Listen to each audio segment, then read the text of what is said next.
Okay, so let's start with homogenization. And as I said, let us first understand that how do we homogenize or the method of homogenization. तो देखिए होता क्या है, given a second degree curve, मान लीजिए इस curve की equation आपको गिवन है ax स्क्वायर, तो सेकंड डिग्री कर्व, तो हमने जनरल इक्वेशन मान लेते हैं 2hxy plus 2gx plus 2fy plus c equal to 0. ये हो गया आपका कोई भी सेकंड डिग्री कर्व जिसको हम कैपिटल एस से रिप्रेजेंट कर रहे हैं. And you are given a line, so that's a line which I am representing here is px plus qy plus r equal to 0. ठीक है. Now what we normally do is we have to homogenize equation of second degree curve with the help of equation of line. With the help of equation of line. ठीक है. मतलब एक second degree equation को हम एक linear equation की सहायता से होमोजेनाइज करते हैं. होमोजेनाइज करने का मतलब to transform a second degree any general second degree equation to a second degree homogenization equation, homogeneous equation. ठीक है. So in that case what we do here is, देखिए इसको करना क्या है, जैसे आपका ये सेकेंड डिग्री का जो कर्व की इक्वेशन है उसमें जो सेकेंड डिग्री टर्म्स हैं उनके साथ हम कोई छेड़छाड़ नहीं करते, we won't disturb them. But जो फर्स्ट डिग्री के टर्म्स हैं उनको हम कहते हैं भाई इंटू 1 लिख लिया, लिख सकते हैं. जो दूसरा फर्स्ट डिग्री टर्म उसको भी इंटू 1 कर लिया, और जो 0 डिग्री टर्म है उसको हमने 1 स्क्वायर से मल्टीप्लाई कर लिया. ये पहला स्टेप हो गया.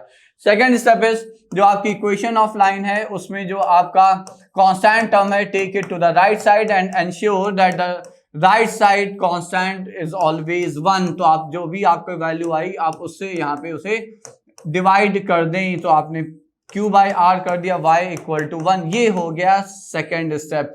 तो first step is to rewrite the equation of second degree curve by like multiplying the first degree term by 1 and the constant term by 1 square, and the second step is to convert the given equation of line to the form of like intercept form, जहां पे right side पे हमेशा 1 ही होना चाहिए.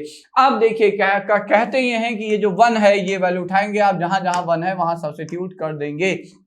So what do we get in that case? So ax square plus by square plus 2 times h times x into y plus 2gx into minus p by r x minus q by r y plus 2fy into again minus p by r x minus q by r y plus c times 1 square, so minus p by r x minus q by r y whole square equal to 0. Now you look at this equation obtained. जो ये हमें यहाँ पे समीकरण प्राप्त हुआ, अगर आप उसको ध्यान से देखें तो इसमें सिर्फ और सिर्फ सेकंड डिग्री के टर्म्स ही हैं. तो मतलब यह एक्स स्क्वायर का टर्म है. You collect all those terms at one place and I am calling the coefficient of x square as capital A. Similarly, x into y के टर्म्स हैं, so उसके कोफिशिएंट को हमने 2 times कैपिटल H मान लिया, और y square के terms हैं उसको हमने b मान लिया, कैपिटल B इक्वल टू 0. तो ये आ गई. So this is how you can convert a given second degree equation to a homogeneous second degree equation with the help of a linear equation which as we know always represents a line, linear equation. तो किसी भी second degree curve की equation को आप किसी भी line की equation से होमोजीनियस फॉर्म में ट्रांसफॉर्म या कन्वर्ट कर सकते हैं. ये मेथड है बच्चों. Hello my dear students, I am Neeraj Kumar Chaudhary और फिजिक्स टीचर. बच्चों कुछ बातें मुझे बतानी है आपको. देखिए यहाँ पे आप देख सकते हो कि प्राइस हाइक होने वाला है अनअकैडमी पे बहुत ही जल्दी. ठीक है ना. इनफैक्ट ये प्राइस हाइक हो चुका था, लेकिन पॉपुलर डिमांड पे, बहुत सारे बच्चों की डिमांड पे इसको थोड़ा सा और डिले कर दिया, यानी कि आप लोगों के लिए कुछ दिन और एक्सटेंड कर दिया है. ठीक है ना. तो आप अभी पुराने प्राइस में ही अपना सब्सक्रिप्शन परचेज कर सकते हो. ठीक है ना. तो do it as soon as possible. ठीक है बच्चों. एक ऑफर और है IIT JEE का प्लस सब्सक्रिप्शन ऑफर. इसमें क्या है, अगर आप 12 मंथ का सब्सक्रिप्शन खरीदते हो तो आपको 2 मंथ का फ्री मिलता है, और अगर आप 24 मंथ का खरीदते हो तब भी आपको 2 मंथ का सब्सक्रिप्शन फ्री मिलता है, एक्स्ट्रा एक्सटेंशन. ठीक है बच्चों. तो ये बहुत ही अच्छा ऑफर है. 2 मंथ का सीधे सीधे आपकी सेविंग है. ठीक है ना. एज सून एज पॉसिबल आप इसको जल्दी से जल्दी ग्रैब कर लीजिए. Okay. IIT JEE iconic subscription. ठीक है बच्चों, अगर आप बच्चों आइकॉनिक सब्सक्रिप्शन लेते तो आपको आपके घर पे, ठीक है ना, study material free of cost मिलेगा, आपके घर पहुंच जाएगा स्टडी मटेरियल अगर आप आइकॉनिक सब्सक्रिप्शन लेते हो। ठीक है ना, जो कि 12 मंथ का, 18 मंथ और 24 मंथ का अगर आप लेते हो तब ये ऑफर आपके लिए फ्री है। समझ लीजिए, आपको अनअकैडमी के branded notes free of cost आपके घर पे मिलेंगे। ठीक, नेक्स्ट देखिए। Okay, crack Unacademy prodigy scholarship test. बच्चों 11 करोड़ तक के अवार्ड्स इसमें रखे गए हैं, जो कि 14 to 15 अगस्त को होना है। ठीक है ना, और डेली प्रैक्टिस टेस्ट भी है इसमें, जिनमें डेली एक विनर को आईपैड मिलेगा, जो कि 12 जुलाई से डेली हो रहा है। ठीक है बच्चों, इसी में आपको एक चीज और बता देता हूं मैं, अगर आप टॉप 2 में एग्जिस्ट करते हैं, ठीक है ना, टॉप 2 में एग्जिस्ट करते हैं, तो आपकी फर्स्ट ईयर की कॉलेज फी अनअकैडमी स्पॉन्सर करेगा। ठीक है बच्चों, जो कि बहुत ही बड़ी अमाउंट होगी।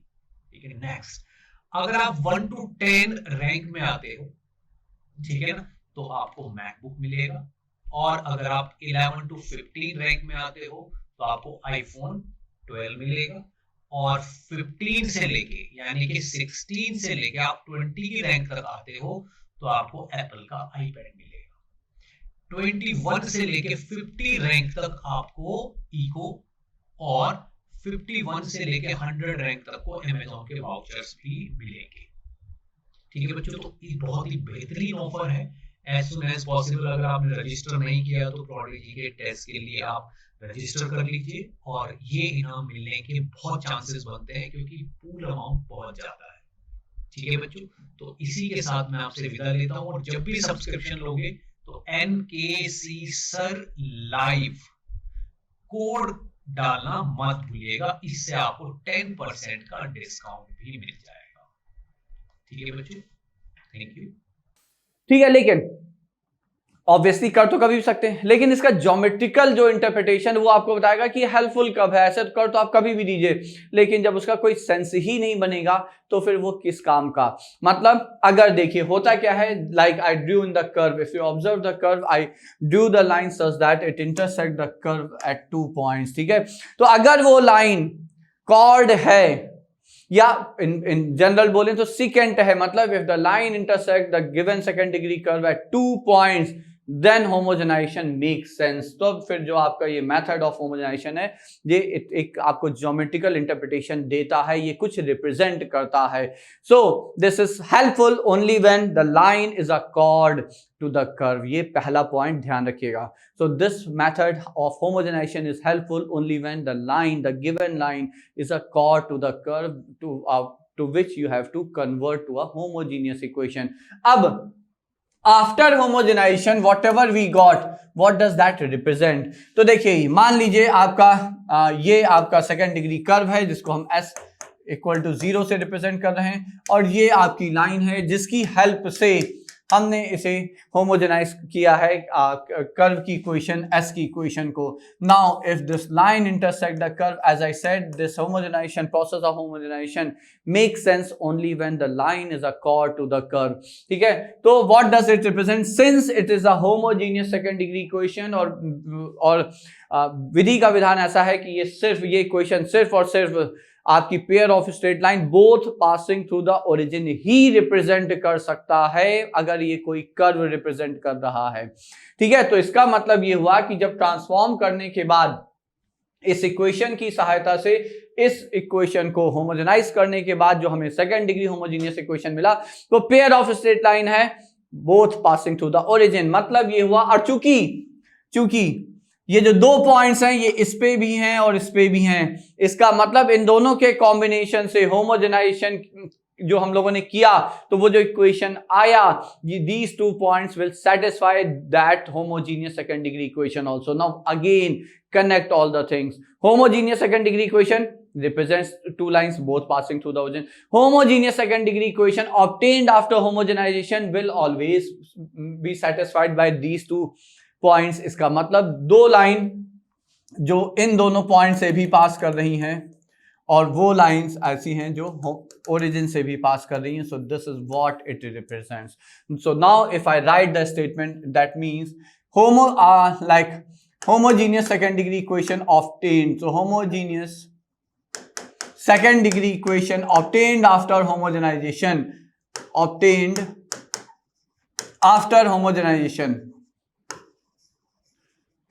of S with the help of L, obtained after homogenization of the curve S with the help of line L, actually represents pair of straight lines. Obviously I'm writing line, but lines for us in coordinate geometry means straight line always. So pair of lines joining the point of intersection of L, the point of intersection of L and S with the origin. ये है इसका interpretation. So after homogenization, what we get? So after homogenization, we get a combined equation of lines OA and OB. तो ये जो हमें मिला, ये क्या दे रहा है? तो ये अब हम यहां लिख रहे हैं, this gives us combined equation of OA and OB. ठीक है, तो ये आया होमोजेनाइजेशन के बाद जो हमें मिला, और इसीलिए हमने कहा कि homogenisation make sense only when the line is a chord to the curve. ठीक है, तो ये हो गया इसका इंटरप्रिटेशन, और यही interpretation actually will lead us like to its application. यही हमें बताएगा कि इसे हम अप्लाई कहां कर सकते हैं. तो अगर देखिए, अब हमें ये समझना है कि व्हेन टू अप्लाई. तो how will we come to know that in a given question we have to use homogenization, or we may use homogenization, or we shall use homogenization, whatever it is. ठीक है, तो उसके लिए एक statement, जैसे I gave you statement for like parametric form of lines, I gave you a statement for family of lines, I'm going to give you a statement for this also, which may help you in like recognizing whether are we going to or whether shall we apply homogenization method or not. So the statement is simple: whenever angle subtended by chord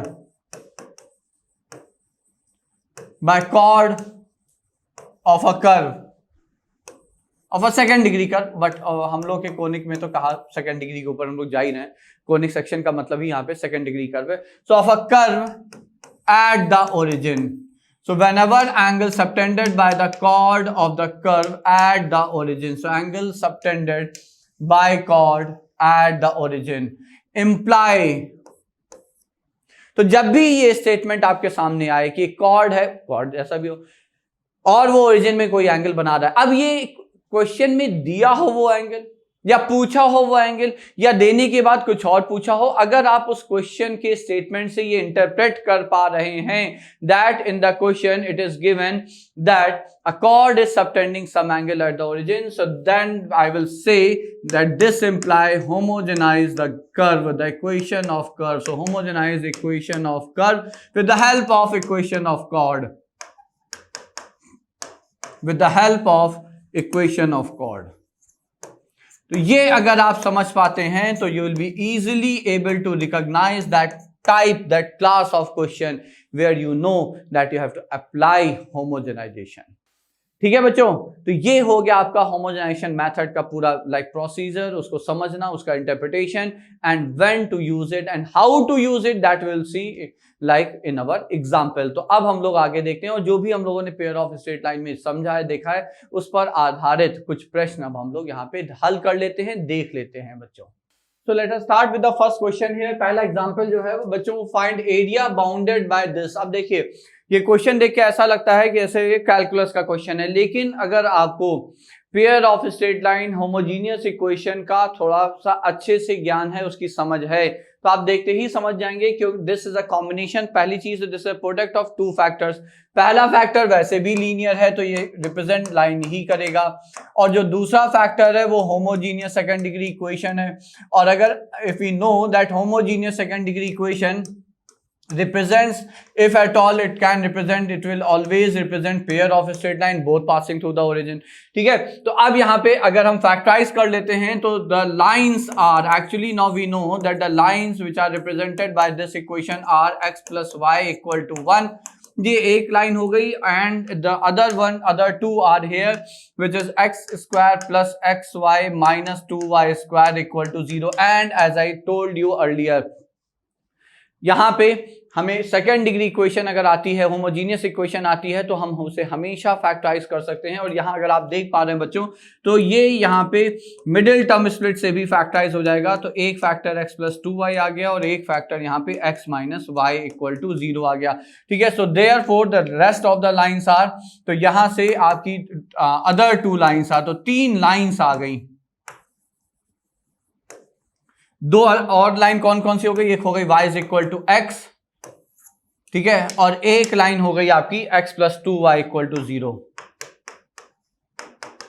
so now what's the region bounded by this equation? तो the region bounded by this equation is actually the region bounded by 3 non parallel lines. These are 3 lines है. तो देखिए ये जो आपको equation represent कर रहा है वो ये 3 लाइन आ गई. अब अगर देखिए पहले हम इन्हें जल्दी से अगर प्लॉट करने का प्रयास करें तो y is equal to x line आपको पता है, inclined passing through origin and inclined at an angle of 45 degree with the positive x axis. तो ये हो गया आपका y is equal to x line. And then x plus y equal to 1. तो मान लीजिए हमने ये लाइन आपकी x plus y equal to 1 हो गई. So this is x plus y equal to 1. ठीक है, अब last is y is equal to minus x by 2. यहाँ पे आपको ध्यान रखना होगा कि अगर हम प्लॉट कर रहे हैं कि कैसे होगा, तो this is obviously with negative slope. तो निगेटिव स्लोप के साथ है तो लाइन आपकी कुछ ये ऐसे आ जाएगी. तो ये लाइन हो गई आपकी x plus 2y equal to 0. तो देखिए एक तो पॉइंट ऑफ इंटरसेक्शन आपका ओरिजिन हो गया, तो ये तो हो गई कहानी खत्म. दूसरा पॉइंट ऑफ इंटरसेक्शन मान लीजिए this is O, this is A and this is B here. ये पॉइंट आपका B आ गया. तो A पॉइंट भी निकल ही जाएगा. y is equal to x, x y equal है, और x plus y equal to 1 में आप जब रखेंगे वैल्यू तो हाफ कॉमा हाफ आ जाएगा. और फिर जब आप x plus 2y equal to 0 को इसके साथ सॉल्व करेंगे तो यहां से y आ जाता है -1 और x हो जाएगा आपका 2, तो 2 comma -1. So this is like these are the vertices of 3 like vertex of a triangle whose area we have to find. तो area का फिर फॉर्मूला लगा देंगे बच्चों आप लोग. तो area कितना आ जाएगा? तो हमें पता है area is half times determinant of. तो determinant of like पहला vertex तो 0 0 हमें पता है, लास्ट कॉलम तो 1 1 1 आने वाला है. Second vertex is half comma 1. Third vertex is 2 -1 1. Now let's quickly solve it. तो हाफ टाइम्स मॉड लगा ही लिया जाएगा. मॉड क्यों? So as to ensure that area the value remains positive. ठीक है, तो जब इसे सॉल्व करते हैं तो 0 के अक्रॉस खत्म 1, तो ये इसी के अबाउट खुलेगा. तो 1 के अबाउट जब खुलेगा तो ये हो जाएगा -1/2 -1. So how much is it? So it seems to be like 3/4. yeah, it's 3/4 units.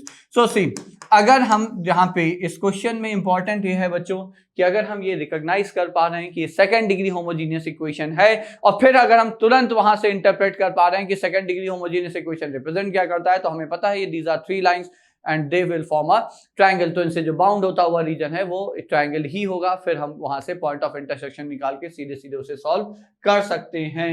Now the second question is find ortho centre of the triangle formed by lines. तो यहाँ तो दे ही दिया गया कि फिर से फॉर्मेट वही है क्वेश्चन का, लेकिन यहाँ बता दिया गया कि भाई देखिए ये लाइंस हैं. क्यों? क्योंकि जब पूछा ही ऑर्थो सेंटर है तो ऑब्वियसली वो ट्रायंगल का ही होगा, और ट्रायंगल 3 लाइन से ही बनता है. Now what are those lines? तो पहली लाइन हो गई आपकी x plus y plus 2 equal to 0. Now other 2 lines L2 and L3 are actually hidden here in the second degree homogeneous equation. अब देखिए, now as I asked you and as I told you कि जब भी आपके सामने pair of straight line की combined equation आती है तो इक्वेशन पढ़ते वक्त ही आपके दिमाग में आना चाहिए कि कहीं a प्लस बी 0 तो नहीं. ठीक है, तो यहाँ पे a प्लस बी, a कितना है 1 एक्स स्क्वायर का कोफिशिएंट, b कितना है -1 y square coefficient. So a plus b is actually 0. Now what does that mean? That means this the lines are perpendicular to each other. So this represent 2 perpendicular lines. अब देखिए हुआ क्या कि इनसे जो triangle आपका बन रहा है, तो without even like trying to get the equation of the other two lines, ये लाइन हमें पता ही है, ये यहाँ पे परपेंडिकुलर है, so it's a right angle triangle. So this is actually a right angle triangle, and which we have already discussed that for a right angle triangle, the vertex at which it is right angled is the orthocenter. तो यही vertex आपका orthocenter है. And since this combined equation is a like homogeneous equation, second degree equation, that means both the lines pass through origin. तो ये जो perpendicular lines है वो दोनों की दोनों origin से पास कर रही हैं. इसका मतलब ये ऑर्थो सेंटर कुछ और नहीं बल्कि ओरिजिन ही है. So the answer is quickly 0 and directly 0,0. तो कोई कैलकुलेशन यहाँ पे इन्वॉल्व नहीं थी इस क्वेश्चन में. ठीक है, so that was another question based on pair of straight lines. अब आते हैं थर्ड क्वेश्चन में. थर्ड क्वेश्चन ये है, if pair of lines given by this second degree homogeneous equation represent pair of angle bisectors for this homogeneous second degree equation. मतलब ये जो दो लाइंस यहां से रिप्रेजेंट हो रही हैं, उस दो लाइंस के लिए ये combined equation of their angle bisectors है. तो हमें यहां से P और Q की वैल्यू चाहिए. ना how will we use that. तो देखिए फिर से हमें पता है कि इसमें A कितना है बच्चों, तो A1 है. B कितना है, तो y स्क्वायर कोफिशिएंट 2 है. H कितना है, half of the coefficient of xy which is 3/2 है. Now we know that combined equation of pair of angle bisectors, so combined equation of pair of angle bisectors is given by, so how do we get it? So we get it as x square minus y square over a minus b is equal to xy over h. तो ये ऐसे मिली हमें. Now just put the value of a and b here. ठीक है, तो ये आ जाएगा x square minus y square over 1 minus 2 is equal to xy over 3/2. ठीक है, तो ये आ गई आपकी combined equation of angle bisector. Now just simply इसको थोड़ा सा सिंप्लीफाई कर लेते हैं. तो देखिए क्या आ जाएगा आपका, ये आ जाएगा x square minus y square over -1 is equal to 2xy over 3. So now if you further do it, so what will you get? So it's 3x square minus 3y square minus, और ये आ जाएगा, so this is like minus 2xy, isn't that बच्चों? तो ये हो जाएगा आपका माइनस माइनस प्लस रादर, तो plus 2xy minus 3y square equal to 0. तो ये आ गया आपका combined equation of angle bisector. Now we have to compare it with x square plus pxy plus q y square equal to 0. अब यहाँ पे एक चीज अगर आप ऑब्जर्व कर रहे हैं that the coefficient of x square is 1 here. ठीक है, तो हम इसको भी अगर 3 से डिवाइड कर देते हैं इस पूरी इक्वेशन को, तो ये आ जाएगा आपका x square plus 2/3 times xy minus y square equal to 0. Now if you compare it, देखिए अब अगर हमने as I told you earlier कि comparison of two equation for the same curve is a condition for similarity, but it में convert to congruency condition if the coefficient of one term, the corresponding coefficient of one term match. यहाँ पे x square का coefficient 1 और 1 match कर गया, तो अब ये कॉन्ग्रुएंसी कंडीशन में आ जाएगा. इसका मतलब आप x y का कोफिशिएंट यहाँ p है और यहाँ 2/3 आप इक्वालिटी से इक्वेट करेंगे. इसी तरह से एंड y स्क्वायर का कोफिशिएंट q है, यहाँ -1 है, इससे मैच करेंगे तो देखिए आपका p और q दोनों आ जाते हैं बच्चों. So that was an equation based on the concept of the angle bisectors, the combined equation of angle bisectors for a given pair of homogeneous pair of equation बच्चों. ठीक है, so that was third question. Now let us move ahead and solve the last one. This is based on homogenization. तो इसको भी जरा आराम से detail में इसके सोल्यूशन को देखते हैं और जरा समझते हैं बच्चों. A variable line intersect the curve. ये आपका यहाँ पे कर्व है 3x square minus 2y square whatever it is minus 4x plus 2y equal 0. So there is a variable line. Variable line का मतलब infinite many possible lines intersect the curve at p and q such that triangle POQ is a right angle triangle, right angled at origin. O stands for origin.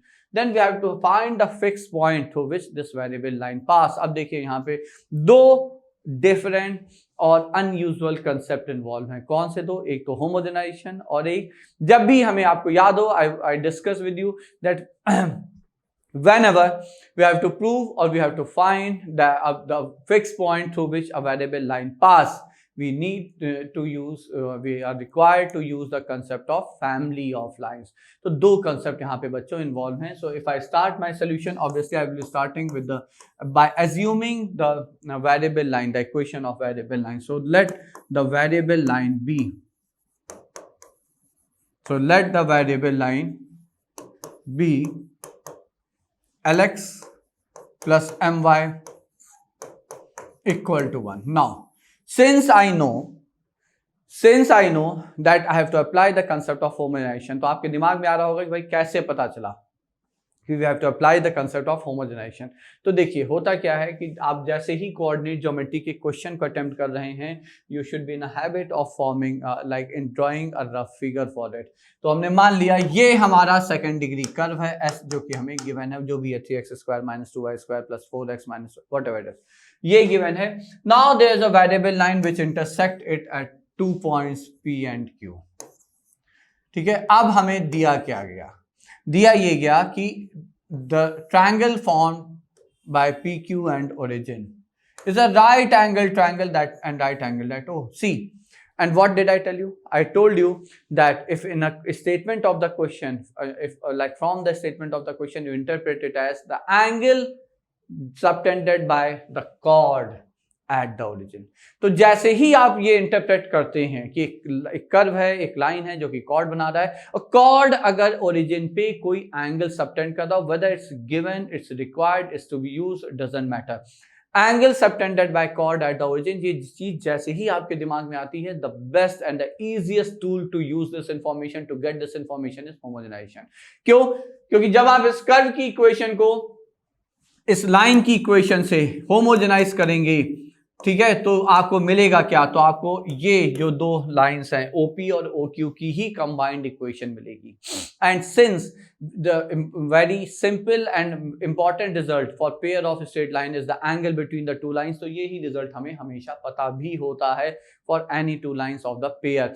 ठीक है, तो ये result चूंकि हमें पता है तो हम उसे डायरेक्ट अप्लाई कर सकते हैं. So that's why I said कि अब क्वेश्चन पढ़ते ही हमें पता है कि यहाँ पे होमोजेनाइजेशन यूज होगा, और चूंकि हमें पता है कि होमोजेनाइजेशन ही यूज होने वाला है, so that's why I assume my equation in this form. Why? अगर हम यहाँ पे कोई अननोन कांस्टेंट n रखते तो फिर n से डिवाइड करना पड़ता, फिर कैलकुलेशन अननेसेसरली हम बढ़ा रहे होते. अच्छा, एक चीज और भी आप लोग समझ लें बच्चों, since we are at the end of this chapter straight line and pair of straight line, तो एक चीज लाइन किससे संबंधित आप ये जान लें कि स्ट्रेट लाइन की इक्वेशन में सिर्फ दो ही अननोन कांस्टेंट की आवश्यकता है, तीन की जरूरत नहीं होती है. ax plus by plus c equal to 0, ये जनरल इक्वेशन में आपको ऐसा लग सकता है कि यहाँ तो तीन अननोन कांस्टेंट हैं, बट ऐसा होता नहीं है.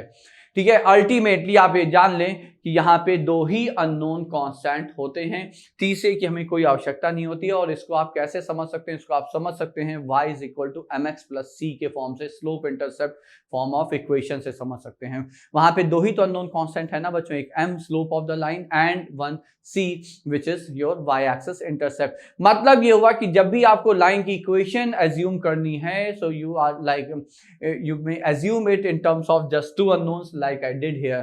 ठीक है, नॉर्मली तो हम लोग तीन मान लेते हैं क्योंकि we are in habit of writing a simple linear equation in two variable in like ax plus by plus c form.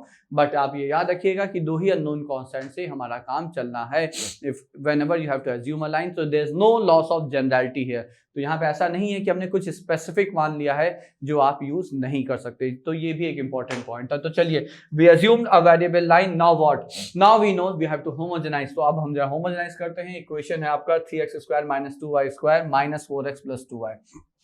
So now curve की इक्वेशन हमें गिवन है 3x square minus 2y square minus 4x plus 2y equal to 0.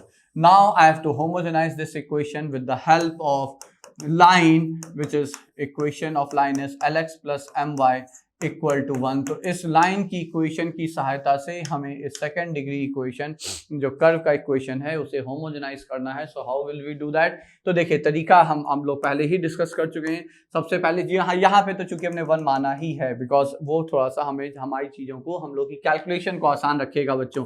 तो first step is जो given curve है उसमें जो आपका equation है उसमें जो लीनियर टर्म है उनको 1 से मल्टीप्लाई करिए, और जो कांस्टेंट टर्म है उसे 1 स्क्वायर से मल्टीप्लाई करिए, but since there is no constant term तो उससे भी हम यहाँ पे मुक्त हैं. Now you replace here 1 by the 1 here of the equation of line. तो -4x और 1 की जगह आप रखेंगे lx प्लस my, और इसी तरह से 2 इंटू वाई 1 की जगह रखेंगे lx plus my equal to 0. Now we need to simplify it. अच्छा, एक चीज और भी याद रखिएगा, जब भी आप पेयर ऑफ स्ट्रेट लाइन की इक्वेशन की सहायता ले रहे हैं तो थोड़ा सा केयरफुल रहेंगे, without without thinking and just opening it completely. इसलिए आवश्यकता आपको कई बार आप पाओगे कि नहीं पड़ेगी. ठीक है, तो ऐसा नहीं है कि आपको लगे ये तो बहुत बड़ा एक्सप्रेशन आ गया, कितनी मेहनत करनी पड़ेगी. नहीं, आप क्वेश्चन को हमेशा याद रखिए. जो गिवन इन्फॉर्मेशन है क्वेश्चन में उसे याद रखना है. और गिवन इन्फॉर्मेशन क्या है क्वेश्चन में? गिवन इन्फॉर्मेशन ये है कि that lines are perpendicular to each other because the angle subtended by OP and OQ at origin O is 90 degree. मतलब at the back of your mind you should always know that the lines are perpendicular. So if you are writing the combined equation of two lines as equation of pair of straight line, ठीक है, तो lines are perpendicular की condition भी याद रखनी होगी. और वो क्या होती है? वो होती है that the coefficient of x square and the y square, the sum of their coefficient, the coefficient of x square and y square has to be 0.